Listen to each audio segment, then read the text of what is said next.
La vidéo que vous allez voir est réalisée entièrement ou en partie avec des produits Stampin' Up. Alors, si certains vous font envie, rien de plus simple.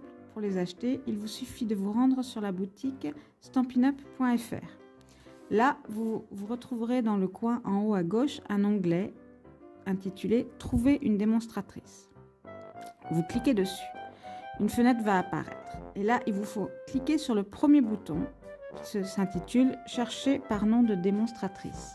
Vous cliquez dessus et ensuite il vous suffit d'indiquer mon nom, c'est-à-dire Sandrine Delaune, et vous faites rechercher.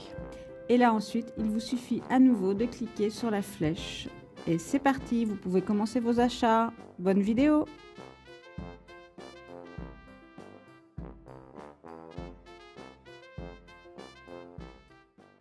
Hello tout le monde, alors on se retrouve aujourd'hui pour la petite vidéo tuto de la petite carte que je vous ai montré il y a quelques jours. Alors ce sont des petites cartes assez faciles à faire. Donc là celle-ci je vous la présente donc je l'ai faite en couleur Calico Coquelicot et la seconde en couleur Piscine Party. Voilà pour les tons bleus.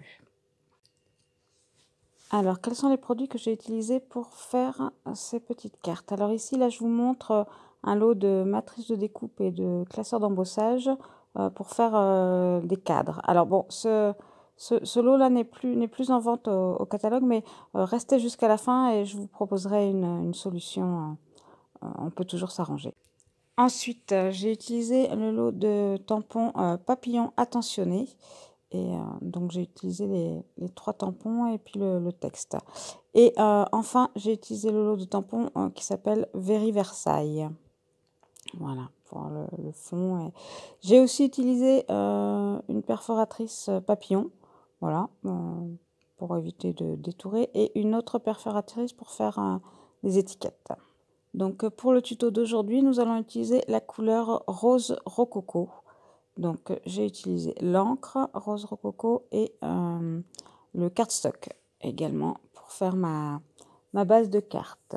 Alors pour cette base de carte, vous aurez besoin d'un morceau de cardstock qui fait 21 de long sur 13,5 de hauteur avec un pli à 10,5.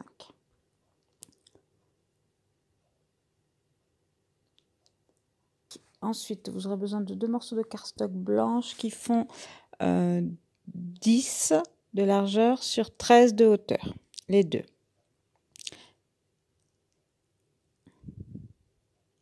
Ça, c'est pour la base de carte et l'intérieur de la carte. Nous aurons besoin d'un morceau de cardstock. Donc, moi, j'ai choisi couleur gris. Donc, pour celle-ci, j'ai choisi ardoise bourgeoise. Et pour les autres cartes, j'avais choisi un de gris granit et un de gris souris. Et il vous faudra également une bande de la même couleur que votre base de carte. Donc, qui fait un demi-inch de largeur et de la longueur d'au moins 13,5 cm. Donc on va passer à la réalisation de la carte. Donc pour la base de carte ici, donc en rose rococo, vous marquez bien donc votre pli à 10,5 cm et vous pliez donc votre carte en deux.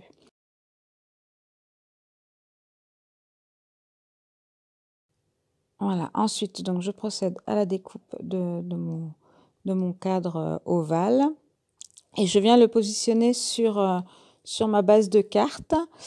Et je vais marquer en fait l'emplacement donc de l'ouverture de ce cadre pour savoir exactement où tamponner mon fond en fait, le fond que je veux mettre à cette carte. Voilà, c'est juste pour être sûr d'être bien positionné. Et donc ensuite je viens chercher un tampon, donc je prends ce tampon écriture là, donc du set Very Versailles. Et je vais également prendre le tampon feuillage qui est dans ce set de tampons pour le tamponner ensuite. Donc là, je vais donc tamponner de la couleur donc de ma base de carte, soit rose rococo toujours. Donc là, je vais faire un essai. Je vais essayer d'abord de le tamponner sur mon papier de brouillon, donc en première génération, donc une première fois, et tout de suite après, je retamponne une seconde fois. Et donc, vous voyez, mon encre est bien plus claire. Et donc là, bon voilà, donc je décide de tamponner sur ma base de carte en deuxième génération pour que le fond ne soit pas trop voyant. Donc là, ça tombe bien, mon tampon n'est pas beaucoup plus grand que l'intérieur du cadre, donc j'ai pas besoin de masquer quoi que ce soit. Ça sera parfait avec le cadre. Bah là, je vous le montre d'ailleurs, voilà. Rien ne dépasse du cadre, donc tout va bien. Par contre, là, je vais tamponner donc le feuillage. Et celui-là, je ne veux pas le tamponner entièrement, je veux juste le tamponner un petit peu sur le bas de ma carte. Donc, je viens masquer avec un post-it hein, le bas de ma carte. Si j'avais décidé de faire descendre le feuillage du haut, j'aurais fait l'inverse. Hein, j'aurais masqué le haut et j'aurais fait descendre mon feuillage.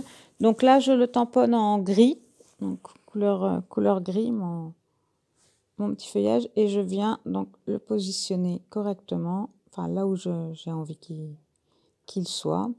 Donc qu'on le voit un petit peu, mais pas trop, hein, qu'ils ne prennent pas toute la place. Et donc là, par contre, celui-ci, je le tamponne en première génération, puisque mon gris n'est pas trop foncé, donc ce sera parfait. Et voilà, je vérifie que tout est bien, tout est parfait, impeccable.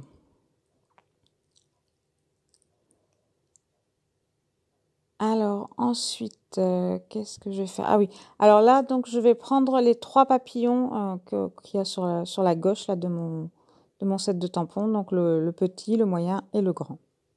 Donc là, je prépare mes tampons. Et donc, je décide de rajouter un petit tampon, un petit papillon gris en plus de mon feuillage sur le fond de ma carte pour donner un petit peu de dynamisme à ma carte. Voilà, je vérifie, tout va bien. Donc ça c'est fait. Ensuite, je laisse un peu sécher mon encre. Une fois que l'encre est assez sèche, je viens arrondir les angles de ma carte. Donc là pour cette carte, donc j'ai décidé avec une perforatrice d'angle de l'arrondir tout simplement. Mais pour les autres cartes, vous voyez, j'ai utilisé d'autres perforatrices d'angle pour faire un effet différent sur ma carte. Donc là, vous choisissez hein, ce que vous avez chez vous. Avant de coller ma carte, je viens effacer donc le petit trait de crayon que j'avais fait pour bien centrer mon tamponnage. Et là maintenant, je vais coller en 3D mon cadre. Donc pour ça, j'utilise des Stampin' Dimensional. Donc voilà, donc c'est des petits octogones qui sont très faciles à placer, qui collent très très bien. Donc j'en mets un petit peu partout, tout autour de mon cadre. Voilà, je vérifie, je passe ma vie à vérifier que tout aille toujours bien. Et donc ensuite, voilà, ils sont très faciles, c'est très facile d'enlever la petite pellicule de protection. Donc là, j'utilise mon outil touche à tout, mais avec les ongles, ça part très très très facilement. Hein. Il n'y a pas de difficulté à les enlever. Et je viens positionner correctement mon joli cadre au centre de la carte. Voilà. Alors ensuite, là, je vais donc tamponner mes papillons. Donc, dans une chute de papier, un cardstock blanc, hein, le même que j'ai utilisé pour le fond. Donc là, je fais bien attention de mon petit papillon et le plus grand des papillons, je les mets à chaque extrémité en fait de mon papier parce que je vais venir les perforer à la perforatrice. Et puis l'autre papillon que je vais devoir détourer à la main, je le mets au milieu des deux. Voilà. Donc, je vais ensuite découper mes papillons avec la perforatrice. Donc, le petit papillon, voilà, qui est tout en haut, je le découpe.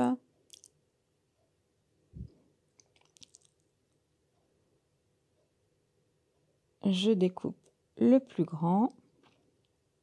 Voilà, je positionne bien. Et alors cette perforatrice est vraiment très pratique. Alors pour ceux qui n'aiment pas détourer hein, les tamponnages ou alors quand vous voulez faire en série, plusieurs cartes ou plusieurs, voilà, vous avez besoin, c'est vraiment très pratique. Et sinon, bah, il suffit de prendre son petit ciseau et de détourer tout autour en laissant une petite bande, un petit liseré blanc tout autour du papillon, puisque la perforatrice, elle, le fait, donc pour que tout soit uniforme. Voilà. Alors ne tenez pas compte de la vitesse à laquelle je détourne ce papillon, parce qu'en fait, j'ai accéléré 2 ou 3 fois la vidéo. Hein, donc il faut bien prendre son temps de bien découper pour que ce soit uniforme et joli, quoi. Voilà. Donc ces petits papillons, je vais les coller en partie sur le cadre et en partie bah, sur la base de carte. Donc bah, je vais leur mettre des mini dimensionnels, puisque bon, bah, pour coller sur les ailes, il vaut mieux que ça prenne pas trop de place. Donc voilà, donc j'utilise les mêmes que pour le cadre, mais en mini en fait. Et donc je viens coller bah, sur le bout de l'aile qui sera dans le vide, et l'autre aile du papillon, je vais la coller tout simplement avec de la colle. Voilà. Donc,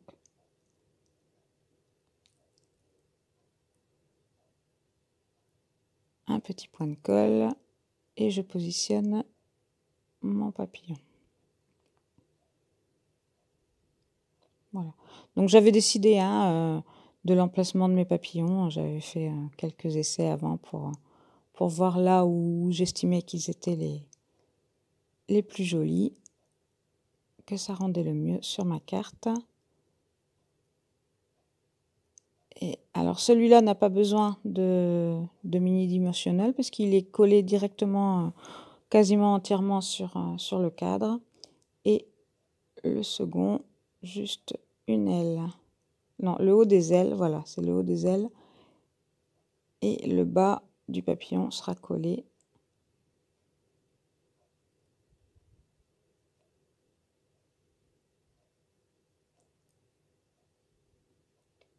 Voilà, un petit peu de colle, pas trop, pour pas que la colle ne déborde. Et je positionne mon papillon.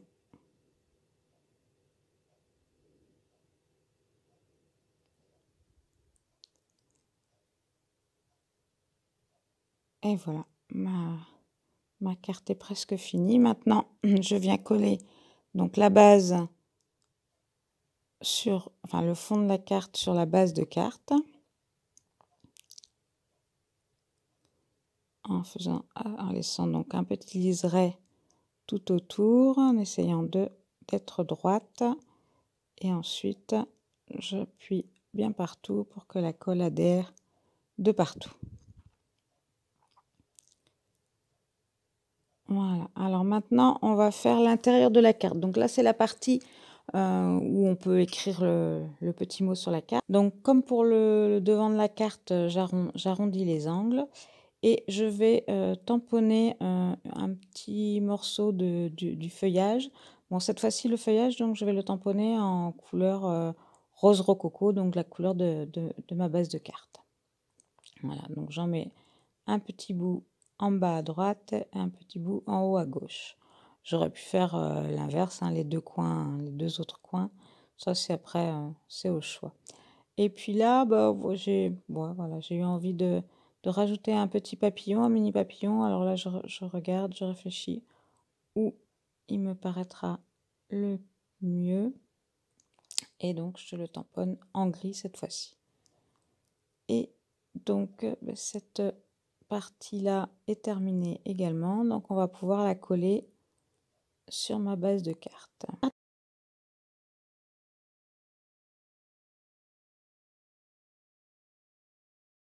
Donc, je mets un petit liseré de colle à l'arrière et je colle le tout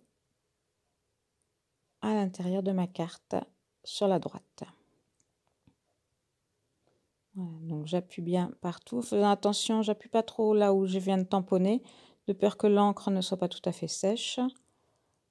Et voilà ma carte quasiment terminée. Donc ensuite, je vais tamponner le sentiment. Donc pour le sentiment, j'ai choisi celui qui se trouve sur la planche de tampon papillon attentionné. et qui dit une douce amitié, quoi de mieux pour l'âme. Je trouvais que c'était très, très joli comme phrase pour envoyer des cartes à des scrap copines ou à des amis. C'est parfait.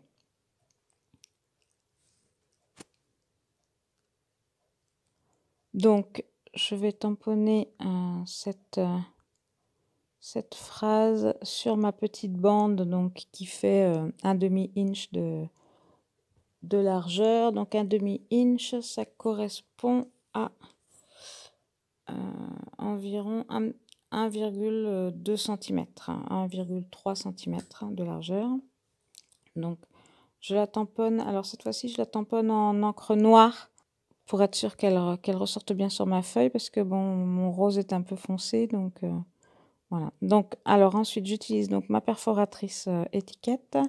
Donc, je découpe donc le premier bout de l'étiquette.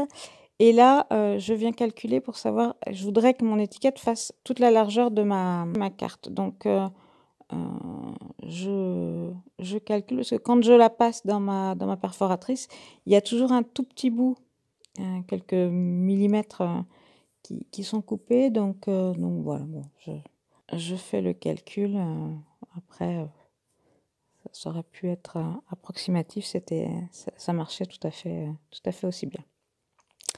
Et donc là, il ne me reste plus qu'à coller mon étiquette. Donc pour ça, j'utilise donc les mini dimensionnels pour le milieu de l'étiquette qui se retrouve dans le vide, on va dire, hein, entre les deux côtés de mon cadre. Et donc ensuite, voilà, je viens enlever donc la pellicule des mini dimensionnels. Je mets un petit peu de colle sur les côtés et je viens coller mon étiquette juste au-dessus donc de mon papillon, le plus grand des papillons qui se trouve en bas de ma carte. Et voilà.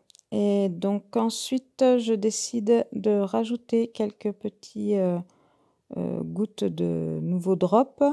Là, donc j'ai cherché parmi les nouveaux que j'avais en stock et qui iraient bien avec les couleurs de ma carte. Et donc, j'ai choisi de faire quelques enamel dots de la couleur. Alors, voyons, je vais mettre mes lunettes pour lire. Donc, celui de la couleur rose, en fait, c'est des glitter drops. Donc, c'est la couleur pink champagne. Donc là, je tapote un peu ma base, ma carte pour bien aplatir mes drops.